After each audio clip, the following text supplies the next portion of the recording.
We were playing Star Wars in the driveway.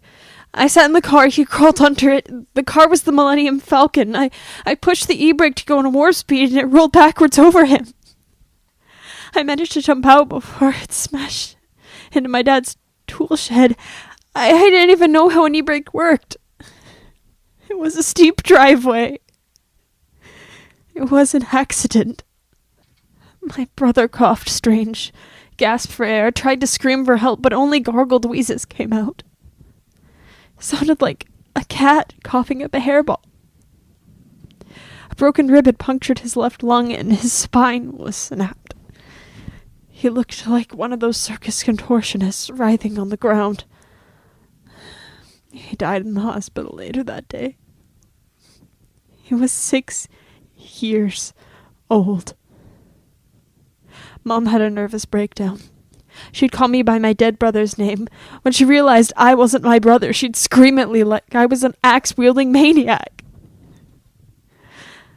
I moved in with my biological dad after my mom attempted suicide. Dad wasn't a violent drunk, just irresponsible. He cheated on my mom countless times. He never judged me for the accident. He didn't really care for my younger brother anyways. It wasn't even his kid. It was my half-brother.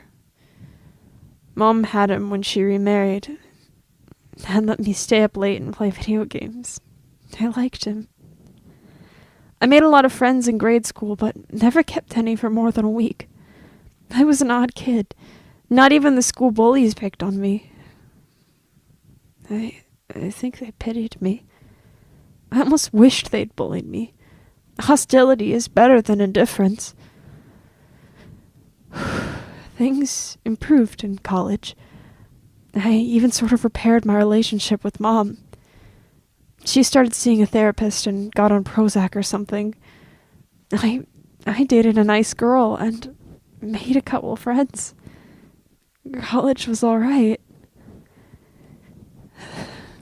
Things got bad again about 3 years back. I got minor PTSD. It was weird because the accident had never really bothered me much until then. I mean, it bothered me, but it didn't bother me, you know? Like, I never lost too much sleep over it because it was an accident. But 3 years ago, I started waking up with an overwhelming sense of dread. Like, I was locked in a room, and the walls were pushing in, closer and closer. I could feel my brother in the room with me. I don't believe in paranormal bullshit, but I do believe that memories are always a moment away. Like, a second ago was basically no different than 10 years ago. They're both just chemical memories, and they're both equally real. Time doesn't fix things. It just distracts you. Anything could set off a panic attack. Seeing a steep road, hearing someone cough, seeing a car, etc.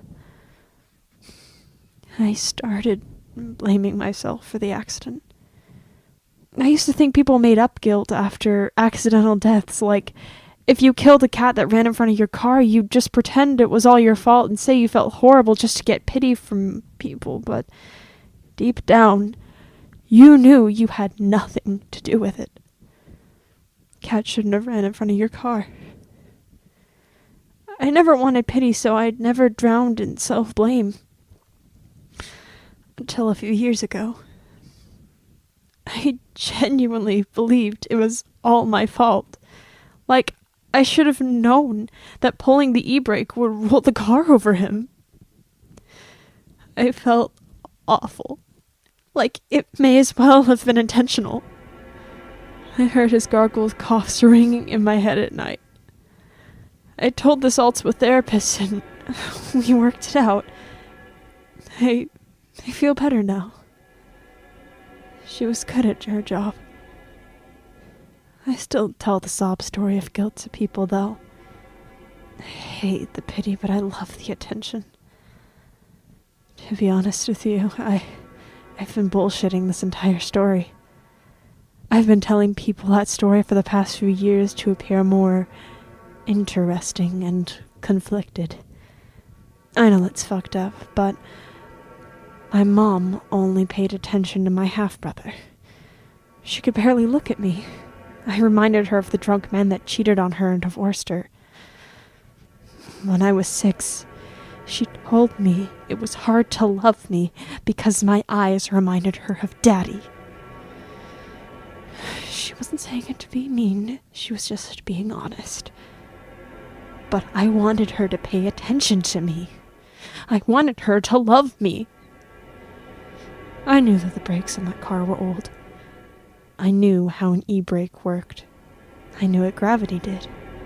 I knew my half-brother was crawling under the car. It was a sunny day. It was a steep driveway. But it wasn't an accident.